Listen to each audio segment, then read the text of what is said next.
చెప్పండి. ఈ ఫిల్మ్లో మీరు ఏదో చాలా కొత్త స్టింట్లో కొత్త యాంగిల్స్లో మిమ్మల్ని మీరు ఎక్స్పెరిమెంట్ చేసుకున్నారు. How did you enjoy your character అండి? నార్మల్గా డైలాగులతోనే మీరు బోల్డ్ డ్యాన్స్ చేయింపిస్తారు, బట్ ఇప్పుడు బాడీ చేత కూడా చేయించారు dance. What is the really that attraction that held you? Mazaka అన్నది ప్రతి సీను మజాగా ఎంజాయ్ చేశాను సార్.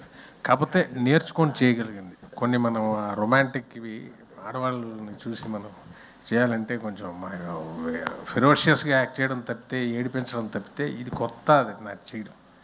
అది నేను కొంచెం వీళ్ళ గైడెన్స్ అంటే వీళ్ళని మళ్ళీ తప్పుగా రాసికండి, అన్ని లిటరల్గా రాయకండి, ఎలగారికల్గా తీసుకోండి, ప్రతిదీ లిటరల్ వేస్ట్ అన్నాను అనుకోండి. మీరేమో యాలగారికల్గా మాట్లాడతారు, మేము లిటరల్ గా రాయకూడదు. మీరు కాదు, జనాల గురించి చెప్తారు. ఓకే, మీరు అలాగే అది ఇదే సార్ మీతో ఉన్నది.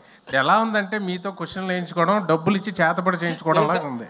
ఇక ఎంతకన్నా ఇంకేం లేదు. సినిమా తీసింది ఒక పాపం అట్లాగా అయిపోతుంది. పాపం ఏదో ఉండండి. అయితే చాలా ఎంజాయ్ చేశాను. చేస్తుంటే చాలా హ్యాపీ ఫీలింగ్. ఇలా కొత్త వెర్షను, ఒక కొత్త ఇది మళ్ళీ ఆవిష్కరించడానికి ఈయనకి, ప్రసన్న గారికి, డైరెక్టర్ గారికి, రాజేష్ గారికి, మన అనిల్ శంకర్ గారికి ముఖ్యంగా